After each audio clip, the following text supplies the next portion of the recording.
Assalamualaikum warahmatullahi wabarakatuh. Salam guru penggerak. Saya Ade Putra Primadani, calon guru penggerak Angkatan 9 dari SMK Negeri 40 Kota Jakarta Timur. Video ini berisi jurnal refleksi dwi mingguan modul 2.3, yaitu coaching dalam supervisi akademik. Berikut ini beberapa kegiatan pendidikan calon guru penggerak. Merdeka, artinya mulai dari diri, eksplorasi konsep, ruang kolaborasi, demonstrasi kontekstual, elaborasi pemahaman, koneksi antar materi, dan aksi nyata. Kegiatan pendidikan calon guru penggerak menggerak pada modul 2.3 telah selesai.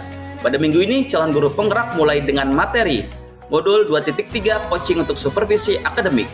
Sistem pembelajaran masih sama menggunakan LMS dengan alur belajar merdeka. Model refleksi. Jurnal refleksi saya kali ini menggunakan model refleksi 5R. 5R terdiri dari langkah-langkah berikut. 1. Reporting, menceritakan ulang peristiwa yang terjadi. 2. Responding, menjabarkan tanggapan yang diberikan dalam menghadapi peristiwa yang diceritakan. 3. Relating, menghubungkan kaitan antara peristiwa dengan pengetahuan, keterampilan, keyakinan, atau informasi lain yang dimiliki. 4. Reasoning, menganalisis dengan detail mengapa peristiwa tersebut dapat terjadi. Dan kelima adalah reconstructing, menuliskan rencana alternatif jika menghadapi kejadian serupa di masa mendatang. Beberapa aktivitas yang saya lakukan pada minggu ini tidak terlepas dari alur merdeka yang ada di LMS. Pertama, reporting, menceritakan ulang peristiwa yang terjadi. Dimulai dengan alur mulai dari diri. Pada kegiatan ini, calon guru penggerak ditugaskan untuk membuat blog di LMS dengan menuliskan refleksi diri mengenai kegiatan supervisi akademik yang pernah dilaksanakan atau ketika CGP disupervisi oleh kepala sekolah atau pengawas. Kegiatan dilanjutkan dengan alur eksplorasi konsep. Materi-materi yang disajikan dalam alur ini adalah mengenai konsep, paradigma, prinsip, alur coaching, dan supervisi akademik dengan paradigma coaching. Lalu selanjutnya, kami melaksanakan kegiatan ruang kolaborasi bersama fasilitator yang hebat dan teman-teman calon guru penggerak lain yang luar biasa. Di alur ini, kami secara berpasangan melakukan praktek coaching. Selanjutnya, kami memasuki alur demonstrasi kontekstual. Pada alur ini, kami kembali melakukan praktik coaching berpasangan 3 CGP yang dalam praktiknya akan berperan sebagai coach, dan pengamat secara bergantian. Kemudian, tugas berupa link rekaman diupload ke LMS. Alur berikutnya adalah elaborasi pemahaman. Konsep mengenai coaching dikuatkan oleh instruktur yang inspiratif dan hebat. Lalu kemudian, alur berikutnya yang kami lalui adalah koneksi antar materi. Pada alur ini kami ditugaskan untuk membuat kaitan antar materi coaching dengan materi sebelumnya, yaitu pembelajaran berdiferensiasi dan pembelajaran sosial emosional.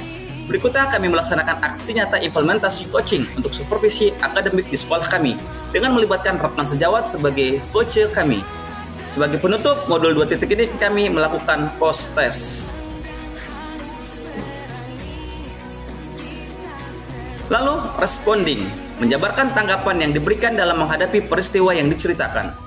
Kami memulai alur pembelajaran modul 2.3 ini dengan melakukan refleksi mengenai kegiatan supervisi akademik yang pernah dilakukan. Kemudian kami mempelajari materi-materi yang disajikan antara lain mengenai konsep, paradigma, prinsip, alur coaching, dan supervisi akademik dengan paradigma coaching. Pemahaman kami diperkuat dengan adanya penugasan di beberapa slide untuk berpendapat mengenai apa itu coaching. Melalui kegiatan tersebut, saya melakukan pemahaman jika sebenarnya proses coaching berawal dari analisis dan eksplorasi teknik yang akan digunakan, kemudian memberikan waktu dan situasi yang leluasa kepada coach untuk mengenal dan mengetahui tujuan coaching. Lalu, sebagai calon guru penggerak, saya dipersiapkan untuk menguasai keterampilan coaching yang akan membantu saya dalam proses kolaborasi baik dengan rekan sejawat atau dengan murid. Di sisi lain, dengan menguasai keterampilan coaching, saya dapat menambah wawasan dalam memahami dan membantu menyelesaikan masalah seorang coach. Sebagai implementasi di masa depan, diharapkan saya dapat menerapkan konsep dasar coaching ini untuk proses supervisi akademik maupun penyelesaian masalah yang dihadapi oleh siswa. Kedua, relating, menghubungkan kaitan antara peristiwa dengan pengetahuan, keterampilan, keyakinan, atau informasi lain yang dimiliki. Selama mempelajari modul 2.3, alur penugasan merdeka sangat membantu saya dalam memahami materi coaching ini. Saya menjadi paham, sebagai seorang coach, saya harus memiliki keterampilan dalam memahami coach saya. mulai dengan menjalin kemitraan, mengajukan pertanyaan-pertanyaan yang eksploratif dan berbobot untuk menggali permasalahan yang terjadi, serta bagaimana seorang mendengarkan penuh coachnya agar mampu menciptakan komunikasi asertif dengan coach. Lalu pada saat proses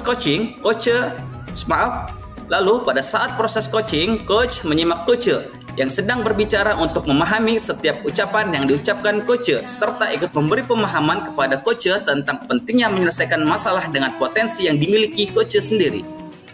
Dalam modul 2.3 ini sangat berhubungan dengan materi di modul sebelumnya mengenai pembelajaran berdiferensiasi dan pembelajaran sosial emosional. Ketiganya saling berhubungan dan penting untuk mengasah keterampilan seorang pendidikan dalam berkolaborasi. Ketiga adalah rationing, menuliskan rencana alternatif jika menghadapi kejadian serupa di masa mendatang. Pertama, sebagai seorang coach, kita tidak hanya menjadi komunikator yang baik, tapi harus mampu menuntut coach membuat tindakan serta alternatif jalan yang mungkin dipraktikkan coach dan memberikan dengan kepada coach untuk memilih ide dan keputusan. Dorongan coach untuk coach dalam menyusun rencana penyelesaian dengan waktu yang tepat, jelas, dan spesifik disesuaikan dengan kebutuhan. Kedua, coach juga harus mampu mendorong coach untuk memiliki orang yang akan dipercayakan dalam menyelesaikan masalahnya. Coach juga harus memberikan dorongan kepada coach untuk mempertanggungjawabkan terhadap aksi nyata yang akan diambil dan dijalankan sesuai rencana capaian secara spesifik sesuai dengan jadwal yang telah dibuatnya. Lalu yang ketiga, hal yang tidak kalah penting yang harus diperhatikan seorang coach adalah meyakinkan coach bahwa setiap masalah pasti terselesaikan dengan menciptakan keakraban dan kenyamanan sehingga coach dapat berbagi kisah yang sedang dihadapi. Pendengar aktif haruslah dibangun oleh coach dengan merasakan apa yang dirasakan coach dan memposisikan situasi saling menghargai dan menghormati. Keempat, seorang coach berperan sebagai partner bagi seorang agar memiliki kerangka berpikir yang tepat dalam menemukan solusi melalui pertanyaan strategis. Pertanyaan-pertanyaan dilengkapi dengan perangkat coaching tepat mampu mengarahkan seseorang menemukan solusi paling tepat dan komitmen untuk melakukan eksekusi. Seorang coach yang baik percaya setiap orang selalu memiliki jawaban atas setiap masalah yang dimiliki. Tetap mereka butuh bantuan untuk menemukan jawabannya. Lalu, yang terakhir adalah reconstructing. Rencana alternatif pertama yang akan saya lakukan agar perencanaan berjalan dengan lancar adalah menggunakan model Tirta. Pada proses coaching, peran kita sebagai coach dapat mendampingi murid maupun rekan dalam mengeksplorasi dirinya dalam menemukan kebutuhan belajar dan strategi dalam memecahkan masalah pada dirinya sendiri. Melalui proses coaching menggunakan alur Tirta, coach akan lebih percaya diri dan dapat menemukan kekuatan yang ada di dalam dirinya. Baik, terima kasih. Itu saja pemaparan, kurang lebihnya mohon maaf. Billahi taufiq wal hidayah. Wassalamualaikum warahmatullahi wabarakatuh. Salam guru penggerak.